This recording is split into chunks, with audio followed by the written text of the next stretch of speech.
Assalamualaikum adik-adik kelas 1.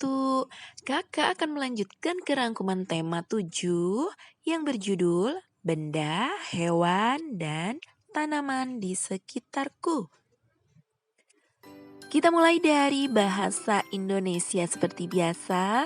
Di sekitar kita banyak sekali benda. Ada benda hidup, ada juga benda tak hidup. Manusia, hewan, dan tumbuhan itu adalah contoh benda hidup. Sedangkan meja, kursi, papan tulis, dan juga buku merupakan benda tak hidup. Apa saja ciri benda hidup? Yang pertama, bernafas. Kedua, bergerak. Tiga, tumbuh. Empat, berkembang biak. Kelima, makan dan minum. Sebenarnya ada lagi. Keenam, mengeluarkan zat sisa. Dan yang ketujuh, menanggapi rangsang. Tapi mungkin dibahas di kelas selanjutnya ya. Nah, ini ada contoh rambu dilarang membawa peliharaan. Kalimat yang ada pada rambu tersebut adalah kalimat pemberitahuan yang bersifat larangan. Kalimat pemberitahuan adalah kalimat yang memberikan informasi. Oh iya, kucing dan anjing adalah contoh hewan yang bisa kita pelihara.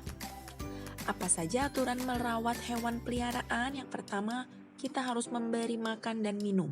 Yang kedua, membuatkan kandang. Tiga, memandikannya dan juga membersihkan kandangnya. Yang keempat, memeriksakannya ke dokter bila perlu. Dan yang kelima, mengajaknya bermain agar hewan tidak stres. Hewan buas seperti harimau, macan, serigala, buaya, dan lainnya tidak bisa dipelihara oleh sembarang orang, kecuali hewan-hewan tersebut sudah dilatih dan dijinakkan. Berikutnya ada percakapan antara Dayu dan Siti. Di sini kita lihat Dayu sedang memuji Siti. Apa kalimat pujiannya? Iya, indah sekali tanaman ini. Dan kamu rajin sekali Dayu. Itu adalah contoh kalimat pujian. Jadi, kalimat pujian adalah kalimat yang berisi pujian tentang sesuatu yang baik atau positif. Oh iya, selain hewan kita juga perlu merawat tanaman dengan cara yang pertama menyiram secara teratur. Kedua, memberi pupuk supaya subur.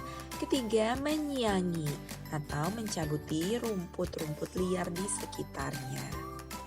Berikut ini adalah bagian-bagian pada tanaman. Kita mulai dari yang paling bawah dulu ya. Di sini ada akar, kemudian batang, yang warna hijau, iya daun, kemudian bunga. Nih, nah setelah berbunga baru bisa berbuah. Di dalam buah terdapat biji. PPKN. Bunyi sila keempat Pancasila. Kerakyatan yang dipimpin oleh hikmat, kebijaksanaan dalam permusyawaratan perwakilan. Lambang dari sila keempat adalah kepala banteng. Apa saja pengamalan dari sila keempat? Yang pertama, menyelesaikan masalah dengan musyawarah. Kedua, menghormati pendapat orang lain.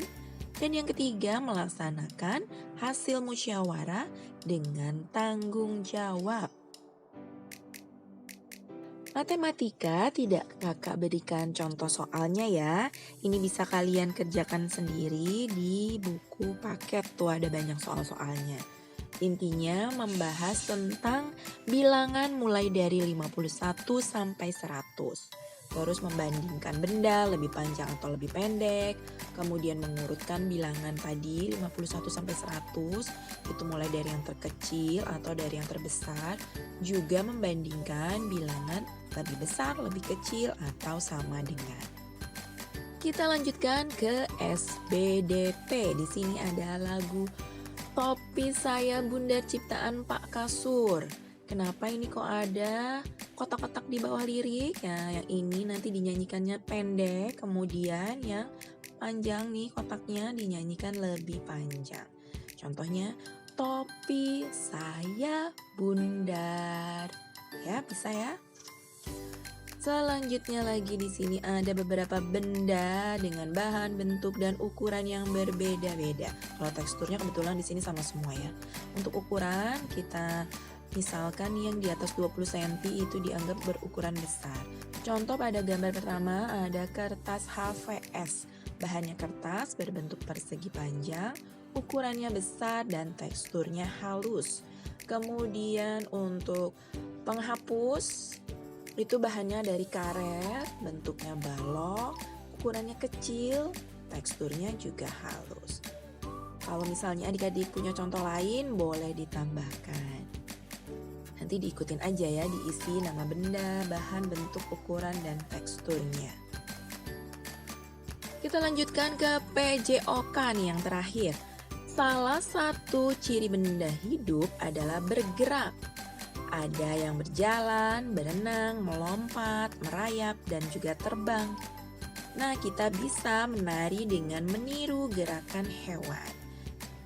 Berikut ini ada contoh gerakan meniru gerak kelinci melompat, kemudian meniru gerak katak.